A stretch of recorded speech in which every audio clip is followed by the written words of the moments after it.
Bismillah, alhamdulillah, wa salatu wa salam ala rasulillah wa ala alihi wa sahbihi man wala. Effectivement, nous sommes réunis aujourd'hui pour parler de ce sujet tellement important, la sharia, que n'entendons pas au sujet de sharia, la sharia.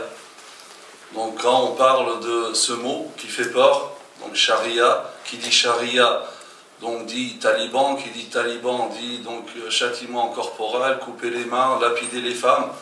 Et donc ce mot, ce vocable qui fait peur, comme dit le frère tout à l'heure, on a vu certains titres dans les magazines qui font peur. Et donc ce mot, sharia, qui fait peur, donc en réalité, ce n'est pas du tout ce qu'on dit. Et en réalité, sharia fait partie de ces vocables qu'on utilise beaucoup, notamment dans les médias, mais qui sont peu définis et étudiés. Donc dans le champ médiatique, il intervient énormément. Donc ces musulmans qui veulent imposer la charia donc fait peur, etc. Et tout le monde après, bien sûr, étant donné que ce mot-là est fréquemment utilisé, donc tout le monde finit par croire que le mot est clair, alors que finalement, ce n'est pas du tout vrai. Même les musulmans eux-mêmes ne savent plus qu'est-ce que ça veut dire exactement le mot sharia, voire même certains ont même peur d'utiliser ce mot. Donc, parce qu'il y a certains mots qui malheureusement sont volontairement ou involontairement dénaturé, déformé, donc il fait partie de ces mots qu'on aime éviter. Donc sharia, allez, on va essayer de trouver un autre mot qui fait moins peur.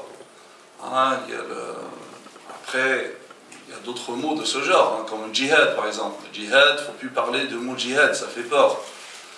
Même des fois juste le mot islamique. On utilise donc éducation islamique, non, on va dire éducation musulmane. Ça fait moins peur. Mais les musulmans, malheureusement, au lieu de définir, de présenter aux musulmans et aux non-musulmans ces termes et de les expliquer, donc on ne fait que finalement les cacher et finalement on va dans le sens de la dénaturation de ces mots. Alors effectivement, ce qui nous appartient de faire, c'est d'éclaircir ces mots. Donc notamment sharia. Donc, qu'est-ce qu'on veut dire par le terme sharia et qu'est-ce que sharia? Alors, définition, le mot sharia, il est dérivé du verbe arabe shara'a. Donc, il signifie établir et déterminer des prescriptions, c'est-à-dire légiférer. Donc, d'une manière générale, que ce soit donc des prescriptions musulmanes, islamiques, donc découlant du Coran, de la Sunna ou des autres sources, ou d'une manière générale, même s'il s'agit du droit positif. Le terme shara'a, donc c'est-à-dire légiférer, donc établir ou définir, déterminer des prescriptions. Le terme shara'a également a le sens de tracer. Shara'a, donc, ça a le sens également de tracer.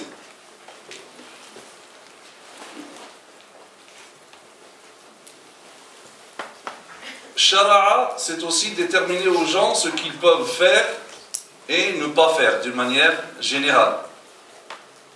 Que ce soit au sens terminologique du terme ou même au sens littéral.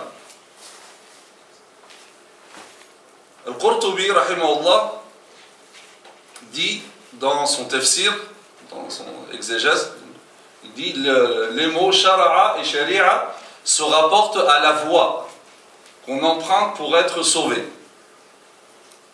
Dans ce sens-là, le terme sharia désigne également donc, la voie qui mène vers une eau, une source d'eau. Une voie facile qui mène vers une source d'eau. Littéralement, sharia veut dire cela également.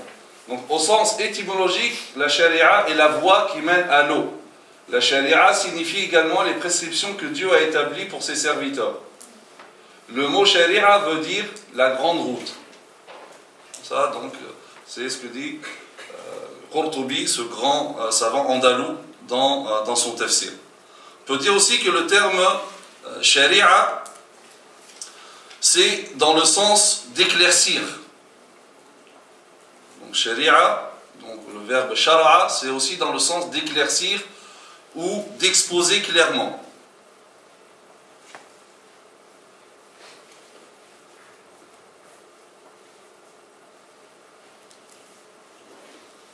Alors pour certains savants, la sharia, donc rappelons ce que dit l'imam Qurtubi, donc c'est très important, donc la sharia c'est l'ensemble des prescriptions que Dieu, Allah Azza wa Jalla, a prescrit pour ses serviteurs. Alors pour certains savants, la sharia correspond à tout ce que Dieu a prescrit à ses serviteurs, que ce soit en matière de la croyance ou de la pratique. Donc, sharia correspond à tout ce que Dieu a prescrit à ses serviteurs. Tous les êtres humains sont les serviteurs d'Allah Azza wa Jalla. Que ce soit en matière de la croyance ou de la pratique. C'est-à-dire que la sharia englobe les prescriptions pratiques et les prescriptions dogmatiques. Mais pour la plupart, ils font la distinction entre la sharia et la croyance. Entre sharia et al-aqida. Donc ils disent que la sharia englobe les prescriptions pratiques uniquement. Et n'englobe pas tout ce qui relève du dogme ou de la croyance, de l'aqida. Dans ce sens, donc pour la majorité des savants, ils disent que l'islam c'est aqida wa sharia. Donc c'est une croyance et c'est une législation. Donc comme je l'ai dit, pour certains, ils englobent le tout. Sharia, c'est toutes les prescriptions dogmatiques et pratiques. Mais pour la plupart, et c'est le sens qui est le plus utilisé, c'est que quand on parle de sharia, c'est l'ensemble des prescriptions de l'islam qui relèvent de la pratique. Donc, il y a quatre grands axes dans tout ce qui concerne les prescriptions de l'islam. Il y a l'aqida, il y a l'ibadat, donc l'aqida, les éléments de la foi, l'ibadat, les actes cultuels, l'akhlaq, tout ce qui relève de la morale, et al-mu'amalat, les affaires sociales, avec tout ce que ce mot comprend. Donc, quand on parle de sharia, donc pour certains, c'est les quatre axes.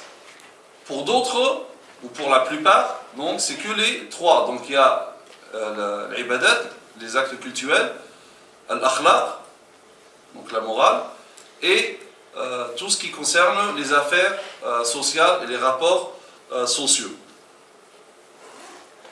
Donc c'est dans ce sens, comme je dis, qu'on dit que l'islam c'est aqida wa sharia, donc croyance et législation.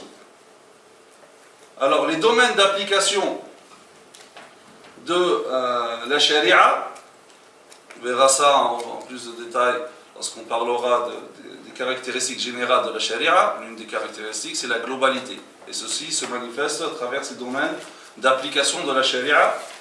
Donc le Coran lui-même contient des prescriptions juridiques relatives à plusieurs domaines, dont donc des prescriptions qui concernent l'ibadat, les actes cultuels, le culte, les prescriptions concernant le droit de la famille, tout ce qui touche à la famille, le statut personnel, des prescriptions relatives aux différents échanges commerciaux, des prescriptions relevant du code pénal, des prescriptions relatives au domaine de la politique et des relations internationales. Sharia, c'est tout cela en même temps. Donc, il y a l'un des domaines qui malheureusement a pris le dessus sur les autres, bien sûr, mais ça c'est au niveau des médias, donc des prescriptions relevant du code pénal. Et on a réduit Sharia à cet aspect, que le code pénal. Alors que si on regarde bien, dans le Coran notamment, le Coran compte 6236 versets. 6236 versets. Les versets qui parlent du code pénal, d'une manière générale, de loin ou de près, ne dépassent pas une trentaine. sur 6236. Comment on a pu réduire ce terme sharia à ce code pénal? C'est-à-dire, dans tout le Coran, le code pénal ne dépasse pas, hein, si on fait un pourcentage, exactement 0,48%. Et ça ne dépasse pas 0,5% de tout le Coran. Pourtant, on a réduit toute la charia au code pénal.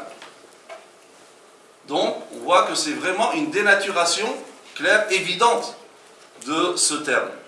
Alors que charia, donc, c'est l'ensemble de toutes les prescriptions qu'Allah Azza wa Jalla a prescrit donc, aux êtres humains dans les différents domaines.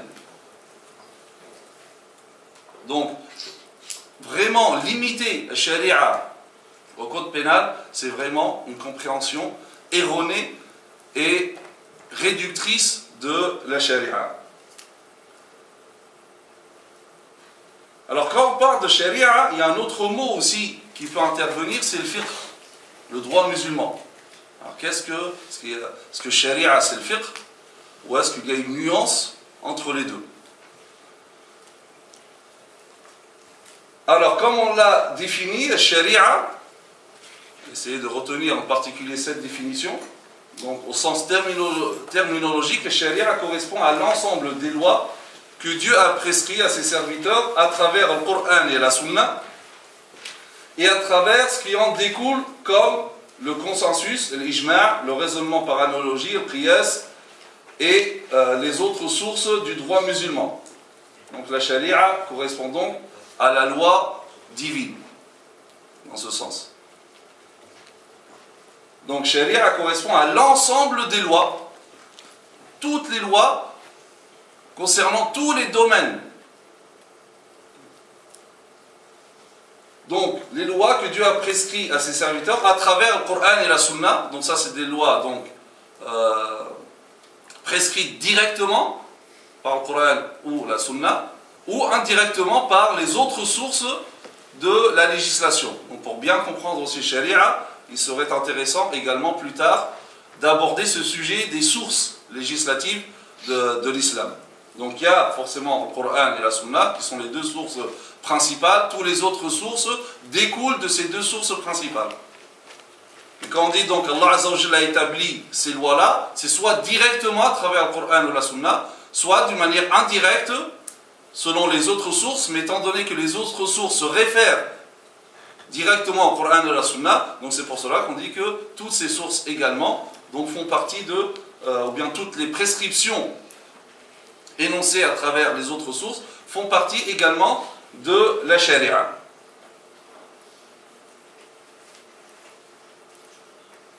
Quant au fiqh, le droit musulman, c'est quoi? C'est une science qui a pour objet la déduction des prescriptions juridiques pratiques à partir de leurs sources de référence. Donc le fiqh, c'est une science qui a pour objet de déduire les prescriptions à travers leurs sources de référence, donc à travers le Coran et la Sunna et les autres sources. Donc c'est-à-dire que il y a une relation, si on veut dire, de cause à effet entre la sharia et le fiqh. C'est-à-dire que la sharia, c'est la finalité. C'est la finalité. Alors que le fiqh, c'est un moyen. Donc, le faqih, lui, il va extraire les prescriptions. L'ensemble des prescriptions extraites, déduites, des sources, forment la sharia. Donc, finalement, la sharia, c'est la finalité du fiqh. Le but de fiqh, c'est d'atteindre la sharia. C'est d'extraire les prescriptions qui vont former la sharia. Et donc, le fiqh, c'est le moyen de parvenir à la sharia. Donc voilà le lien qu'il y a entre le fiqh et la sharia. La sharia, c'est l'ensemble des prescriptions pratiques déduites à partir de leurs sources de référence, alors que le fiqh, c'est le moyen. Donc c'est l'action de déduire. C'est la science qui a pour objet donc la déduction, l'extraction, l'istinbat des prescriptions juridiques pratiques. Rappelez-vous, on a fait donc cette différence entre, donc on a dit, sharia, c'est l'ensemble des prescriptions pratiques. Donc islam, c'est aqida wa sharia. Donc la science du fiqh, donc c'est ce qui permet de déduire la sharia.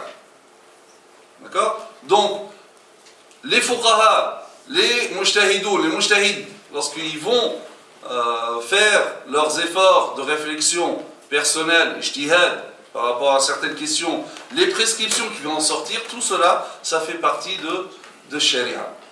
Donc finalement, en fait, al-faqih, lui, il n'instaure pas une prescription. C'est très important. Al-faqih, il ne lui appartient pas d'instaurer une prescription. Lui, il essaye de dévoiler la loi de Dieu. Que dit Dieu pour tel ou tel cas? Il va essayer de dévoiler cette loi. C'est ce qu'on veut dire par l'extraction, l'istinbat. Bien sûr, c'est pour cela que dans Usul al-Fiqh, la science des fondements du droit, il y a tout un chapitre, toute une partie sur qui va déduire les prescriptions, ce qu'on appelle l'ijtihad. C'est quoi l'ijtihad? Qu'est-ce que ça veut dire l'ijtihad? Les domaines qui sont sujets à l'ijtihad, les domaines qui ne sont pas sujets à l'ijtihad, c'est qui le mujtahid, le condition? Parce que là encore, l'ijtihad, ce n'est pas une interprétation libre des textes. Donc voilà par rapport au lien qu'il y a entre sharia et le fiqh. Donc ainsi la sharia est la finalité alors que le droit musulman constitue le moyen pour y parvenir.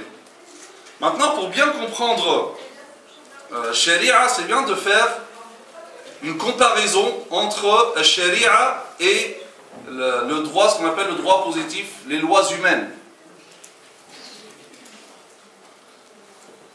Donc c'est important, ça nous permet aussi de comprendre un peu plus sharia, et avec bien sûr toutes les interventions d'aujourd'hui, donc on va éclaircir cette notion. Alors tout d'abord, donc les principales différences entre sharia et le droit positif. Alors le droit positif, on entend par là donc les lois humaines que l'être humain établit, instaure. Donc le droit positif correspond aux lois établies par les hommes en vue d'organiser leur vie et leurs rapports sociaux au niveau individuel, collectif et international. C'est ce qu'on entend par le droit positif, donc les lois humaines.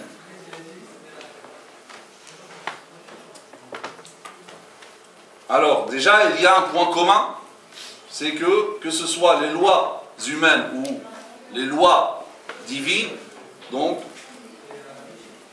le point commun c'est d'organiser la vie des êtres humains dans leurs rapports sociaux au niveau individuel, collectif et international. Mais il y a aussi des points de différence. Premièrement, le premier point, c'est que le droit positif est bien sûr une production humaine. Alors que la sharia émane d'Allah Azza wa Jal, à travers les sources du Coran, de la Sunna ou des autres. Et bien sûr, chacun va refléter les caractéristiques de son créateur ou de son producteur.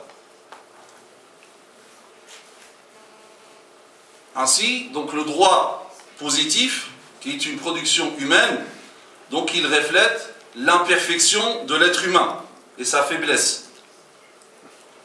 Donc à partir de là, ces lois sont sujettes au changement et à la modification.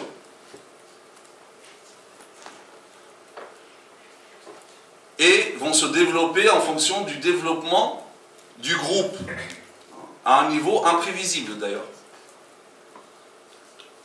Donc ainsi, le droit positif est toujours imparfait et ne pourrait d'ailleurs atteindre la perfection dans la mesure où la perfection ne fait pas partie des caractéristiques de son producteur.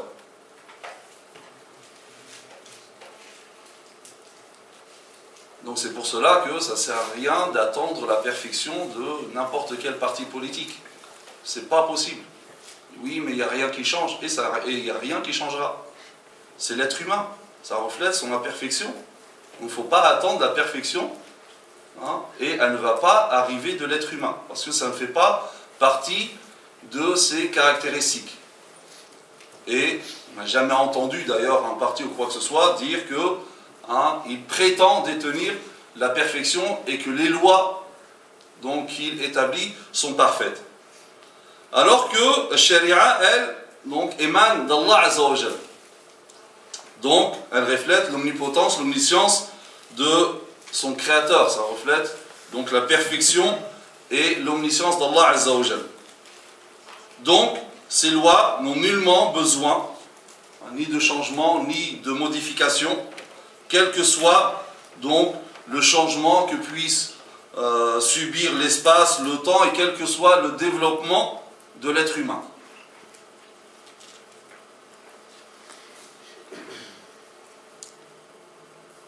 On va en parler après, ça ne veut pas dire que les lois de la Sharia sont figées. Alors, deuxième différence entre la Sharia et la loi humaine, le droit positif, c'est que le droit positif, c'est un ensemble de lois temporaires que le groupe élabore en vue d'organiser ses affaires et de répondre à ses besoins.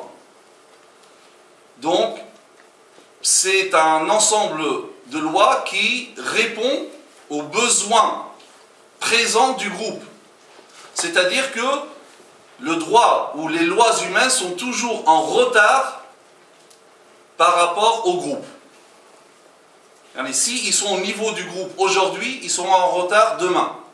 Donc, en fait, lorsque le groupe va se développer, donc, les lois vont aussi changer pour correspondre à l'évolution et au développement du groupe.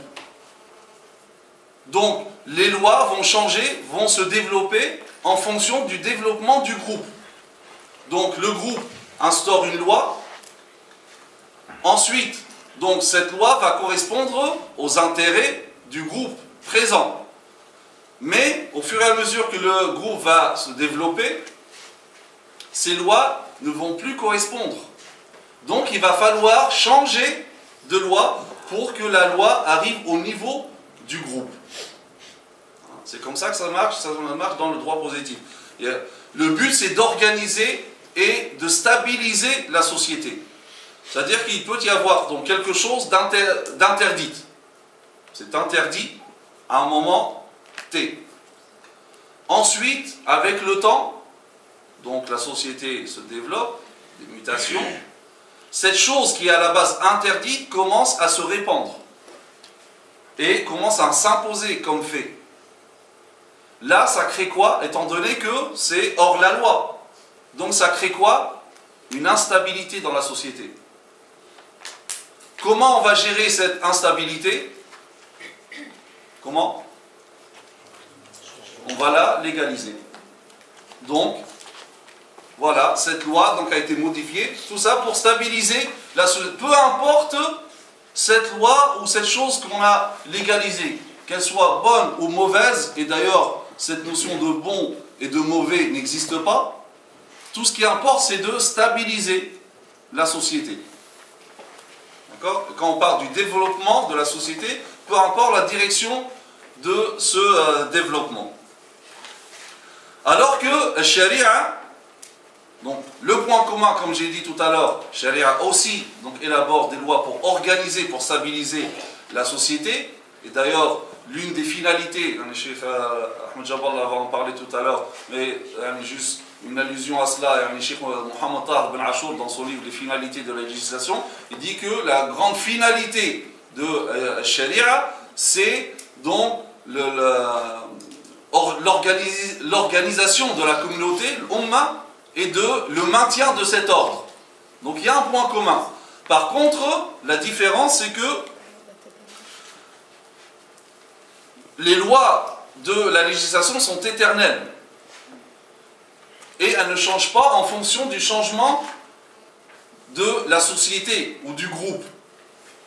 Et cela suppose que les lois de la charia soient caractérisées par la souplesse, et ça aussi, donc on va voir cela après, Cheikh Ahmed Jaballah va en parler tout à l'heure, c'est ce qu'on appelle les facteurs d'adaptabilité et de flexibilité de la charia.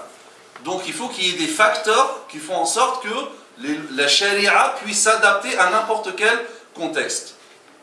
Et aussi, le fait que les lois de la charia sont d'un tel niveau et de sublimité qu'ils soient toujours en avance par rapport au groupe. On dit que pour les lois humaines, c'est toujours le groupe qui est en avant. Là, les lois de charia sont donc instaurées par Allah Azza wa Jalla de manière qu'elles soient toujours plus haut que le niveau de la société.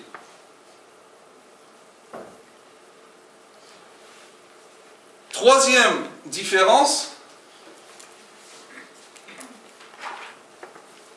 donc ici, c'est la différence, c'est la deuxième différence, donc la sharia par rapport à la deuxième différence. Et la troisième différence entre la sharia et le droit positif, c'est que c'est le groupe qui élabore la loi et qui l'imprègne de ses habitudes. Donc il y a une habitude qui se répand, donc ça devient une loi, comme j'ai dit tout à l'heure, quelle que soit cette habitude-là, qu'elle soit bonne ou mauvaise. À la base, le droit positif, c'est sa fonction, uniquement organiser le groupe et le stabiliser. À la base, le droit positif ne se mêle pas de la pensée, il ne veut pas orienter le peuple vers une pensée, où il éduque le peuple selon sa vision et selon sa pensée. À la base, c'est comme ça, et c'est resté comme ça jusqu'à la Première Guerre mondiale. Et après, donc, on a vu ces choses-là changer, ce principe changer. Donc, les premiers États à avoir pris cette direction, c'est-à-dire le fait de diriger le peuple selon l'orientation et la pensée de ceux qui dirigent. Il faut que le peuple pense comme nous. D'où certains, les slogans de nos jours, on dit « rendez-nous nos enfants ». Il y a toujours, donc on veut éduquer les enfants selon un mode de pensée, selon une orientation. Et cela, à la base, la loi, normalement, n'entre pas dans ce genre de considération. Mais les premiers donc, États à avoir pris cette direction, c'était la Russie, la Turquie, d'Atatürk, et ensuite donc l'Italie fasciste et l'Allemagne nazie. Mais après, tous les États sont partis dans le même chemin. Donc on a un peuple, maintenant non seulement on va organiser la vie, mais il faut aussi l'orienter vers une pensée ou une orientation que les détenteurs du pouvoir jugent donc la plus adéquate pour la société. Alors que Sharia, elle, dès le départ, donc bien qu'elle vient aussi, comme j'ai dit, pour organiser la société, mais dès le départ, la Sharia donc n'est pas venue également. Donc déjà, on a dit que la loi humaine, c'est la création du groupe. Donc c'est le groupe qui crée la loi. Or, la Sharia, c'est le contraire. C'est la Sharia qui crée le groupe. Et donc il va l'orienter. Sharia est venu pour créer donc le groupe, contrairement au but initial du droit positif. Et donc l'objectif de Sharia n'est pas seulement instaurer des lois pour organiser le groupe, mais elle vise avant tout à la construction d'individus vertueux, pour la construction aussi d'une société vertueuse et l'établissement d'un État exemplaire et du mode exemplaire. Donc voilà les grandes différences entre la Sharia et le droit positif. Donc à travers cette brève introduction, j'espère que déjà on commence à voir un petit peu plus clair par rapport à cette notion de Sharia, la définition de Sharia, dont j'ai dit le terme Sharia littéralement c'est la voie, ou c'est le fait, donc le terme shara'a, c'est exposer, éclaircir, c'est la voie qui mène vers la félicité. Et donc au niveau terminologique, al-shari'a, donc c'est l'ensemble des prescriptions pratiques qu'Allah Azza wa Jalla a prescrit à ses serviteurs à travers le Coran et la Sunna, et aussi à travers les autres sources. Ainsi donc l'islam c'est Aqidah wa Sharia, c'est une croyance et c'est une législation, et Sharia donc c'est l'ensemble des prescriptions dans tous les domaines et non pas uniquement comme certains voudraient réduire la Sharia au code pénal uniquement. بارك الله فيكم وأقول قولي هذا واستغفر الله لي ولكم سبحانك اللهم وبحمدك نشهد أن لا إله إلا أنت نستغفرك ونتوب إليك وصلى اللهم على سيدنا محمد وعلى آله وصحبه وسلم تسليما. السلام عليكم ورحمة الله وبركاته.